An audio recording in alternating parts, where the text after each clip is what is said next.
ছেলে মানেই স্বার্থপর, ছেলে মানেই বেঈমান, ছেলে মানেই প্রতারক, ছেলে মানেই মিথ্যেবাদী, ছেলে মানেই পাষাণ নিষ্ঠুর, ছেলে মানেই বেয়াদব। হ্যাঁ, আসলেই ছেলে মানেই স্বার্থপর, কারণ নিজের ফ্যামিলির স্বার্থের জন্য অনেক সময় নিজের ইচ্ছে, নিজের স্বপ্নটাকে বিসর্জন দিতে হয়। তাই ছেলে মানেই স্বার্থপর।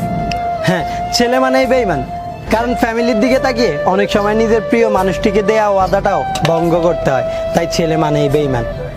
হ্যাঁ, ছেলে মানে প্রতারক, কারণ ভিতরটা হচ্ছে ক্ষয়, তবুও নিজেকে সুখী প্রমাণ করতে সবার সামনে মিথ্যা অভিনয় আর প্রতারণা করে চলতে হয়। তাই ছেলে মানে প্রতারক। আসলেই ছেলে মানেই মিথ্যেবাদী, কারণ খারাপ থাকলেও তাকে মুচকি হেসে বলতে হয় এই তো আছি বেশ। হ্যাঁ, ছেলে মানে পাষাণ, নিষ্ঠুর আর নির্দয়, কেননা হাজার কষ্ট বুকে থাকলেও সেটা প্রকাশ করার নেই কোনো কারণ, যেহেতু তাদের কান্না করাটাই বারণ। তাই ছেলে মানে পাষাণ, নিষ্ঠুর আর নির্দয়।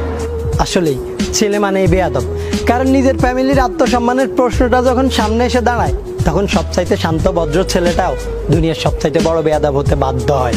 তাই ছেলে মানেই বেয়াদব। ছেলে শব্দটাই এমন, যাদের উপরটা পরিপাটি কিন্তু ভিতরটা হচ্ছে পোড়ামাটি।